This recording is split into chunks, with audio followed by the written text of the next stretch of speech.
5, and it's going to be on the book of Romans. A lot of people will say, well, we have, Leviticus and the things that were said in Genesis, and they say, well, you can explain those away because they were under the old law, but what do you do with the book of Romans? So for some people out there, a lot of the concern and issue about homosexuality stems from what they have read and understand of the book of Romans. Yeah. So what we'll have to do tonight is clarify some of those things that are written in the book of Romans and try to get to the bottom of what Paul was intending whenever he wrote the book of Romans in the first century. And what we have to do is we're going to have to take ourselves back. Now, we can't explain the book of Romans if we're going to look at it in modern-day America. All right. Because Paul didn't write the book of Romans to the concepts and ideals of modern-day America. Paul wrote the book of Romans to the first century Christians that were living in a city that was steeped in polytheism and the worship of many, many different gods and goddesses, but more so that they used sex in their idolatry. It was very prominent in first century Rome. And so that was what Paul was addressing. But what we want to do is we want to go ahead and we'll just go ahead and read the book of Romans so that we can clarify that we have actually indeed read the entire book of Romans. So we'll go ahead and read that, if you would, please. And as we go along, we may look at some things as to what it is actually saying. Who has? You have King James? Yeah. Yeah, let's read King James. And I do that because there are well, I shouldn't say most, but there are a lot of the people that are resistant to homosexuality and those being Christian and gay that also do still believe that the King James Version is the only Bible that we should actually be studying from. So, yeah, I guess if we go ahead and read, then it'd be maybe easier to clarify for those who still cling to the King James. And I don't use that in a negative way, cling to, because I have my King James, and yes, I cling to that too. What are you going to read? The first chapter of the book of Romans. Well, or you can break it up. You can read some and then break it up. Paul, a servant of Jesus Christ, called to be an apostle, servant unto the gospel of God, which he had promised afore by his prophets in his holy scriptures, concerning the Son of Jesus Christ our Lord, which was made a seed of David according to the flesh, and declared to the Son of God with power according to his Spirit's holiness by the resurrection from the dead, by whom we have received grace and apostleship for obedience to the faith among the nations for his name, among whom are ye also the called of Jesus Christ. Okay, now if we stop right there, what we're going to see in the book of Romans, chapter 1, verses 1 through 6, it simply is Paul introducing himself and explaining who he is as far as the church is concerned and as far as his relationship with Jesus Christ and his authority to even write this letter. To all that be in Rome, beloved of God, and called be saints, grace to you and peace from God our Father and the Lord Jesus Christ. First, I thank my God through Jesus Christ for all of you that faith is spoken and throughout the whole world. For God is my witness, whom I serve with my spirit in the gospel of his Son, and that without ceasing I make mention of you always in my prayers, making request, if by any means now at length I might have a prosperous journey by the will of God to come unto you. For I long to see you, that I may impart unto you some spiritual gift, to the end ye may be established. That is, that I may be conformed together with you by the mutual faith both of you and me. Okay, if somebody else wants to read something, that's all right. In verses 7 through the one that Juanita just read, 7 through 12, the Apostle Paul is actually describing who he's writing this letter to. You remember in verse, he said, to all that are in Rome, beloved, called to be saints. Yeah. He's addressing who he's writing it to. And then in 8 through 13, he's describing his relationship and how he wants to come to them and how he has heard about them and that relationship that he has with the church at Rome. So, when we read Romans chapter 1, verses 1 through 13, or through 12, what we find is Paul introducing himself and kind of describing that situation of who he's writing the letter to and that relationship that he has with the saints there at Rome. So someone can start then at 13. Now I would not have you ignorant, brethren, that oftentimes I purpose to come unto you, but as let hitherto, that I might have some fruit among you also, even as among other Gentiles. I am a debtor both to the Greeks and to the Barbadians, both to the wise and to the unwise. So as much as in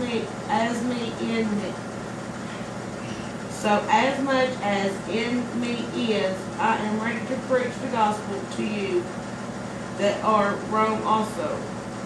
For I am not ashamed of the gospel of Christ, for it is the power of God and salvation to everyone that believeth, to the Jews first and also to the Greek. For therein is the righteousness of God revealed from faith to faith, and as it is written, the just shall live by faith. Okay, in the first part, I want you to understand, if you look back over that, from verses 1 through what she just finished there, in 17, Paul is talking about faith, and he's talking about the gospel of Christ. He's talking about the saints of God. And he's talking about the Jew and the Gentile and how it all comes together. So when we look at the first part of it, there's really no indication of anything other than what he would normally write to another church. Then he says, in that last verse, he says, for therein is the righteousness, because he said, I'm ready to preach the gospel. All right. For therein, or therein the gospel, is where you have the faith. It's faith from faith to faith. And I'm ready to preach that to you. But then earlier on, he said in verse number 8, he said, first I thank God through Jesus Christ for you all, and that your faith, he's talking to the saints at Rome, your faith is spoken of throughout the world. So he's not saying I'm going to bring you faith now because you don't have any, but I'm going to bring you more of the gospel to add to the faith that you already have. So he was talking to a group of Christians, but then we're going to get into what the Christians were having to endure. And when we get into some of the things that we'll find in our study tonight, we'll see just I guess what you would say the critical condition of the saints at Rome. Let's go ahead with verse number 18. For the wrath of God is revealed from heaven against all ungodliness and unrighteousness of men who hold the truth in unrighteousness, because that which may be known of God is manifested in them, for God hath shewed them unto them. Okay, now right here, a lot of people don't see, and sorry if you finish up, but they don't see the warning. He said, now remember, he's saying, I'm ready to preach the gospel. You have faith, and I'm going to preach gospel, which is going to add to your faith. Because you need to know, and he's warning them here. He's warning, he says, for therein is the righteousness revealed by faith to faith, as is written, the just shall live by faith. For the wrath of God is revealed from heaven against all ungodliness and unrighteousness of men who hold the truth in unrighteousness. He said, you got the truth. Don't you hold on to that. You're living in Rome, and I know your condition is bad, and you could lose your life for it. But don't you hold that truth. These people need to know the truth, and you need to be willing to speak it. Amen. And he's warning them. Hold it, because if you hold the truth and right, because that which may be known of God is manifest in them, for God has showed it unto them. Go ahead. For the visible things in him from creation of the world are clearly seen, being understood by the things that are made, even his eternal power in the Godhead, so that they are without excuse. But that when they knew God, they glorified him not as God, neither were thankful, but became vain in their imaginations, and their foolish hearts were darkened. Professing themselves to be wise, they became fools. Okay, now here again, and when we get to talk about that, we're going to look for a subject and the topic that we're talking about here. He looks at them again. He says, they know. They just need somebody to let them know that they know that. They know because God has revealed that he's the one true God. So that has been preached. And they have heard it and they know it.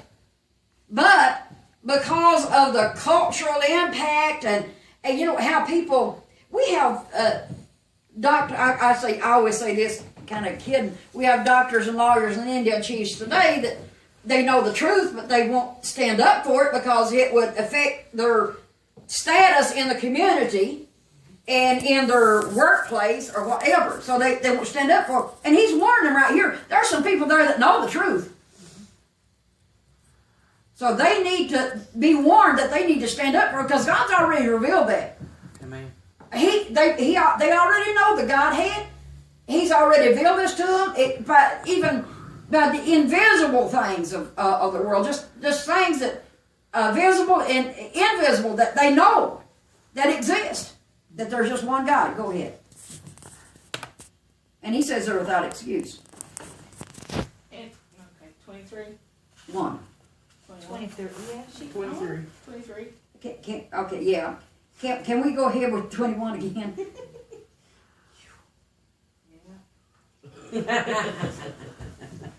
Because that when they knew God, they glorified him not as God, neither were thankful, but became vain in their imaginations, and their foolish heart was darkened. Okay, now understand. He said, when they knew God, just stand there, it's all right. When they knew God, they didn't glorify him as God. So they knew him. That's what Paul said. Paul said they knew him, but they didn't glorify him as God. Yeah. So go ahead. Professing themselves to be wise, they became fools, and changed the glory of the uncorruptible God into an image made like to corruptible man, and to birds, and to four-footed beasts, and creeping things. Okay, so now, and when we get into the culture of it, we're going to see. So now they knew that there was one God. He'd revealed himself to it. They had heard it. They knew it.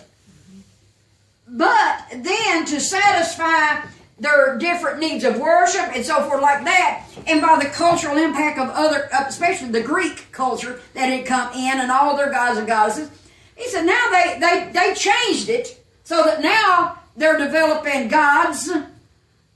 Listen, he said they changed the glory of the uncorruptible God unto images that were made like to corruptible man, and into birds and four-footed beasts and creeping things. I want you to remember those things when we got started. In their gods and goddesses, there were female images, male images, and there were half birds and half animals, and there were all kinds of idol gods. Mm-hmm. And that's what they had turned to. Not because they didn't know God, but because they ignored God and turned to this. And sometimes people do different things. I can say a lot here of different things because of being impacted by other people. Uh-huh. So. Wherefore, God also gave them up to uncleanliness thoughts through the lust of their own hearts, to the dishonor of their own bodies between themselves, who changed the truth of God into a lie, and who worshipped and served creature more than the Creator, who is blessed forever. Amen. For this. Okay, now here again, he said, now what is the problem with Rome?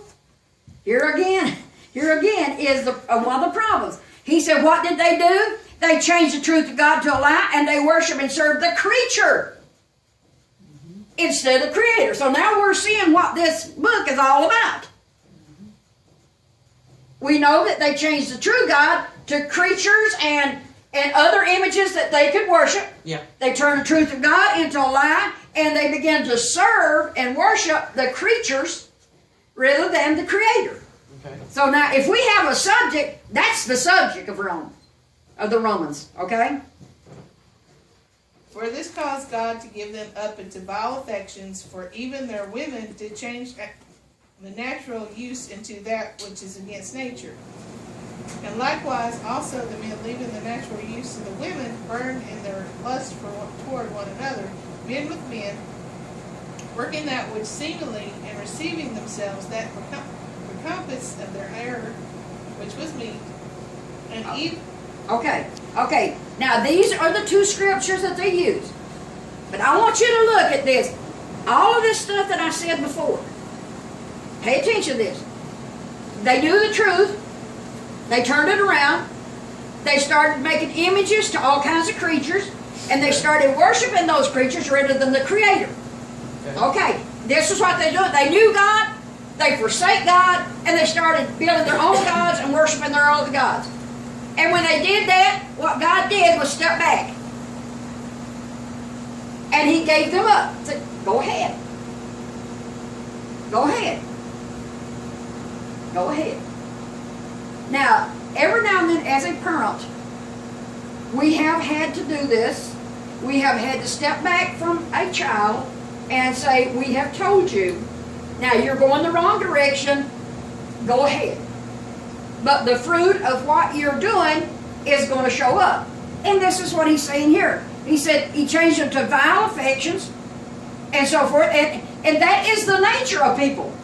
Once they get away from God, what do they have? They have no moral compass. When they get away from God and start serving the creature, it's all about the creature, they have no moral compass. And God said, when that happens, if that's what you want, go ahead. So he steps back and he said, so, let me find that. And for this cause, God gave them up. He just gave them up. Just, okay, there you go. Okay, let's go ahead and we'll bring I promise you, we'll bring all this together.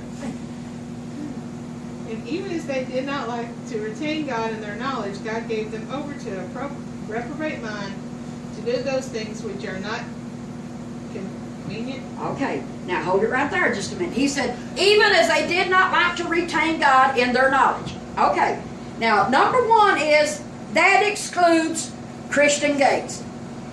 Because guess what? I retain God in my knowledge. I told you I've been in worship with God all week. I'm not trying to ignore God. I don't worship this. I don't worship that. I worship God. So, now when they do all of this and they come to this and they say, even as they did not like to retain God in their knowledge, that takes care of us right there. Now there are some gay people out there that don't like to retain God in their knowledge. There are some straight people out there that don't like to retain God in their knowledge. And when they do, either straight or gay, guess what happens? He turns them over to a reprobate. Now there's all kinds, and I did a study on this, there's all kinds of ways that people define that. But biblically, back in that time, it was defined as not understanding duty. Not doing your duty. And a lot of that had to do with procreation. Even back then it was almost necessary for a man to marry so that he could reproduce and carry on. That was just the law of the land. But look at that last part now. Now, they give us 26 and 27 and 28. What is the last two words of 28? What does it say? When he looked at all this and saw everything that they were doing, what did he say about what they were doing? Not convenient. Not convenient. He didn't say anywhere that it's corruptible. He didn't say anywhere where it's a sin. He didn't say anywhere where it was said you're going to be hellbound and you're going to burn, and he didn't say none of that. He said it's not convenient. Why would he say it's not convenient? When you start worshiping God, worshiping creatures as though they're God, and you start mingling in sexual activities and idol worship, and just here and there, whatever, when he says it's not convenient, why? Because it doesn't fulfill a good purpose. The purpose, if you think of just naturally looking at relationships today, if you ever known, and I've known a few, they don't really want to ever settle down. They don't ever really want to have anything. What they want is, now they wouldn't mind getting a wife if the wife were there and they were out running around doing whatever they wanted to do. But I've met them where they really don't want to, they want somebody new every week or every month or whatever. So, in the Bible, he's saying you need to have purpose. You need to be doing things in your life with a focus. And when you don't do that, it's not convenient. Because in the long run, it's not going to make you happy. It's not going to give you a satisfying life when you lay down on your deathbed and you look back over your life and all you've had is a series of lovers all your life. You've never had a family. You've not had a home or anything consistent in your life. You're not going to be a happy person. That's very, what you'd say, inconvenient. He's saying, look, you need to retain me in your knowledge. You need to get away from worshiping idols and these creatures and so forth. You need to do things that are more convenient, but I want to bring some more stuff in here. Let's go on, because we're going to get some really good stuff right here. Listen to this now. Being filled with all unrighteousness, fornications, wickedness, covetousness, maliciousness, full of envy, murder, debate, deceit, malignity, whisperers, backbiters, haters of God, despiteful, proud, boasters, inventors of evil things, disobedient to parents, without understanding, covenant breakers, without natural affections, implacable, unmerciful, who, knowing the judgment of God, that they which commit these things are worthy of death, not only to do the same, but have pleasure in them that do them. Okay, now, if you look at everything that has happened up to verse 28, and that includes 26 and 27, the one that they use against gay people. 28 brings all those in, capsulizes all those things, and he says, it's not convenient that you do those. But now listen, then he goes on and he says fornication, covenants, and all these things, and backbiting, and haters of gods, and proud, and boasters, and all those kinds of things. Those are the ones that are worthy of death. So now if you separate that one, and you end it where he ends it as not being convenient, and then you go on to the fornicators and all those other people, the backbiters and liars and all that other stuff, he said, now those are the ones that are guilty of death. So we can separate Romans, the book of Romans, in that way right there, and there's probably a lot more that can be said about it. But I want you to understand, and we're going to say a few other things. Rome was, as I told you earlier, it was polytheistic, which simply means that they had many gods and goddesses. They had, and let me clarify this, they had gods for every situation that you could think of in life. They had a god for it. They had a god for the sea, they had a god for the harvest, they had a god for the sun, god for the moon, god for the stars, gods for the fish, gods for this, and gods for that. But they also had gods for every sexual position that you could think of. There was a god for that. Okay? I told you we was going to be playing tonight. Now, beyond that, they also had, every family had a spirit god. They had their spirit little god. Okay? Every family had their own little spirit god. Now, history tells us that Rome had hundreds of gods, like I said. Now, let's look at Acts. Let's go to the book of Acts, because it's not just written in history. Acts, the Bible bears it out. Let's look at Acts chapter 14, 8 through 18. Because some people say, well, that's just history. Well, it's not just history.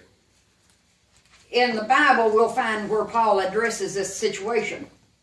And by the way, anytime you read anything where Paul is talking from Athens or Corinth, those are all associated with Rome. Corinth was a province of Rome, and I think Athens was outer skirt, maybe even a province of Rome also. Don't hold me to that one. I do know that Corinth was a province of Rome. But Athens is associated with Rome. And I'm thinking it could be within the city limit. I'm not sure. But it's associated with Acts 14, 8 through 18. And I'm going to get through here as soon as I can, I promise you. Does it matter what version? No, it doesn't matter. 8 through 18. Okay. NIV. In Lystra, there sat a man crippled in his feet, who was lame from birth and had never walked. He listened to Paul as he was speaking. Paul looked directly at him, saw that he had faith to be healed, and called out, "Stand up on your feet." At that the man jumped up and began to walk. When the crowd saw that Paul had done what Paul had done, they shouted in the Lycaonian language, Lycaonian language, "The gods have come down to us in human form." Barnabas they called Zeus, and Paul they called Hermes. Well, in the King James, Barnabas was called Jupiter, and Paul was Mercurius. Okay, because he was the chief speaker. The priest of Zeus, whose temple was... Okay, and there again, the priest of Jupiter. So even the gods had priests. Each one of the gods had priests to serve them. The priest of Zeus, or Jupiter, whose temple was just outside the city, brought bulls and wreaths to the city gates because he and the crowd wanted to offer sacrifices to them. But when the apostle Barnabas and Paul heard of this, they tore their clothes and rushed out into the crowd shouting, "Men, why are you doing this? We too are only men, human like you. We are bringing you good news, telling you to turn from these worthless things to the living God, who made heaven and earth and sea and everything in them. In the past, he let all the nations go their own way, yet he has not left himself without testimony. He has shown kindness by giving you rain from heaven and crops in their seasons. He provides you with plenty of food and fills your hearts with joy." Even with these words, they had difficulty keeping the crowd from sacrificing to them. Okay, so here you have Barnabas and Paul has gone into this city and healed someone, and the gods have come down to us in the form of men. So they were so steeped in this concept of gods and goddesses that regardless of what happened, everything became a god or goddess. And like I said, it wasn't so much that they did animals and creatures, but they also did human forms. Gods and goddesses were females and males. So they had a lot. When we talk about hundreds and hundreds of gods and goddesses for every situation, then we understand that. Let's look at Acts Acts chapter 17, verses 16 through 34. If someone has that, we'll go ahead and read that, because this Paul, when he writes the book of Romans, he's well aware of the idolatry, the gods and goddesses, and all this that's going on in Rome. And that is what a lot of this stems from. Him addressing that, Acts 17, 16 through 34.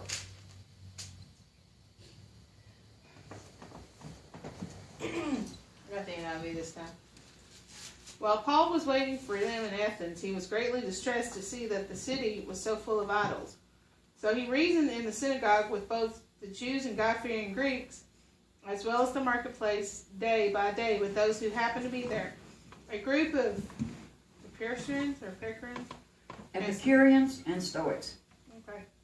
Philosophers began to debate with him. Some of them asked, "What is this babbler trying to say?" Others remarked, "He seems to be advocating foreign gods." They said that this because Paul was preaching about the good news about Jesus and the resurrection. Then they took him and brought him to a meeting of the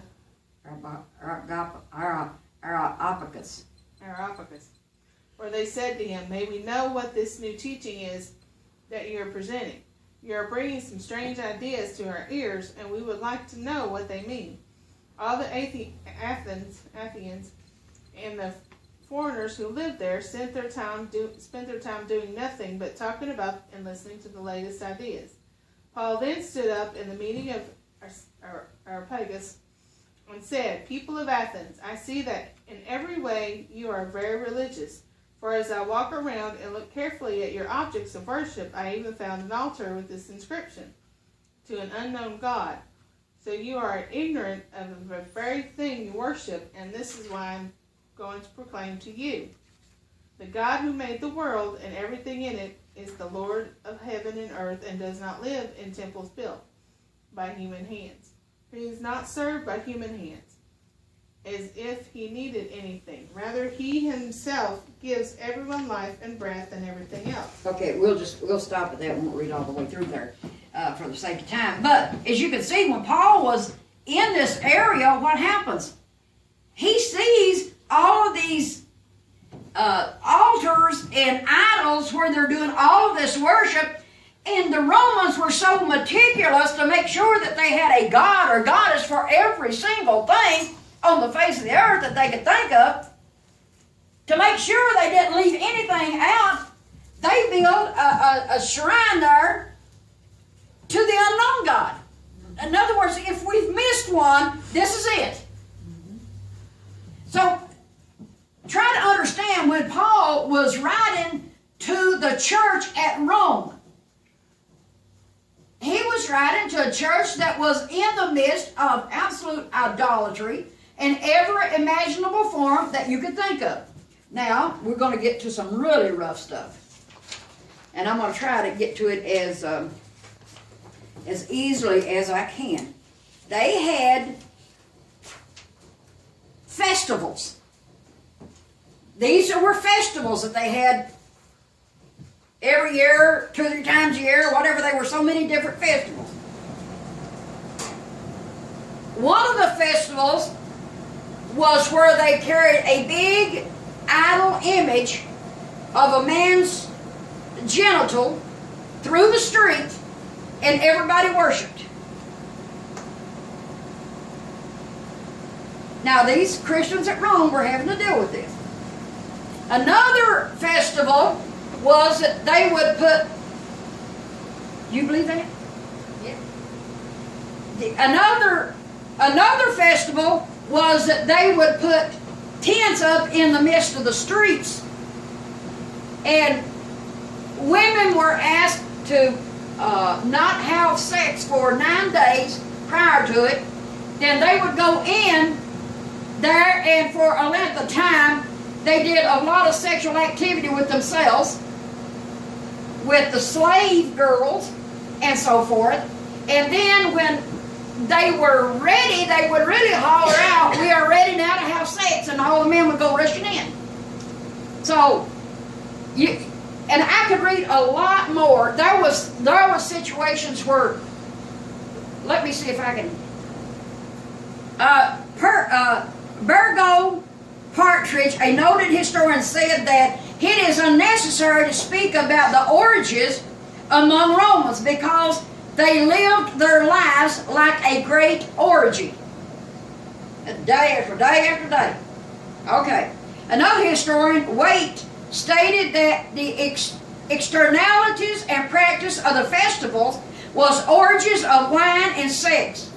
There was every kind of drunkenness and every aberration of sex, the one leading to another.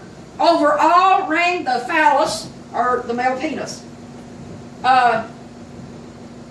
So these were all religious ceremonies, and all having to do with sex and sexual activities of everything, and it was not just limited to the adults. They had children there, small children that they were also, everybody was having sex with. And it wasn't limited to just a stranger person. Mothers would have sex with their daughters and sons. Fathers would have sex with their daughters and sons, brothers and sisters. So whenever historians write about this, you understand Paul came into this city and he's writing to these saints here. And what is one of the problems that Paul is addressing is this: that they were trying a little bit at the time to figure out how they could appease the Romans by introducing certain types of idolatry into the Christian worship.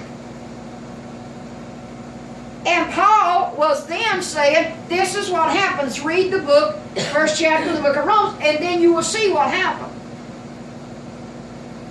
Until at some point God has to step back and say, hey, you know God, you know about God, your faith has been talked about throughout the world, God has revealed Himself to you.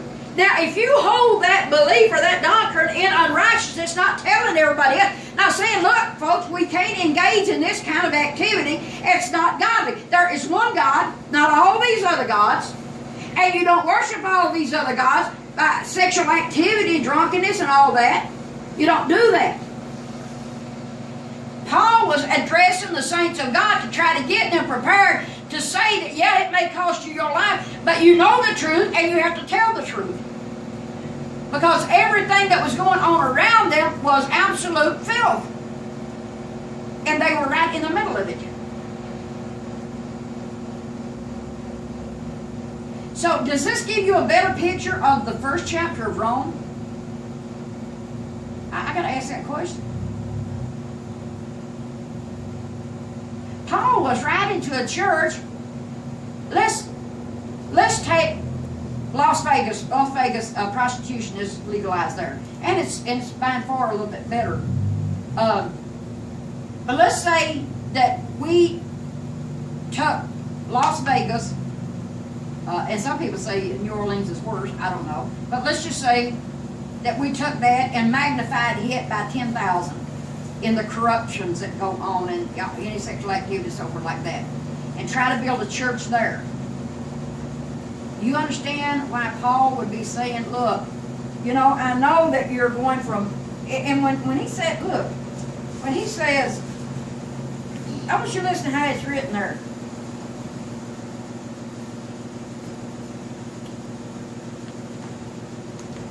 Look how he says this. He says, likewise also the men leaving the natural use of a woman, burning their lust one for another, men with men, working that which is unseemly. And it says women with women, right? It doesn't say one woman with another woman, right? It doesn't say one man with another man. Is everything all right, Teresa? Okay. It doesn't say, and I want you to get this, it doesn't say anything about a one-on-one relationship. It doesn't. It says men with men, women with women. In other words, they're just like this, back and forth, and whoever, whatever. That's a different picture than a committed relationship. Now, they don't want to hear that. A lot of people don't want to hear that simply because they don't like the fact that some people are born gay. And so they don't want to hear that. What they want to do is make up whatever it is that they need to make up in their mind to justify disliking it. But when it says men with men and women with women, he's talking about orgies. Just exactly what the historians was talking about. And just exactly what Paul was trying to warn them about, and all of that going on in religious worship. To gods and goddesses.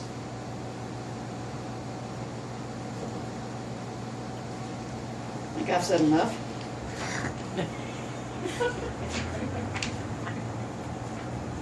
Thank you.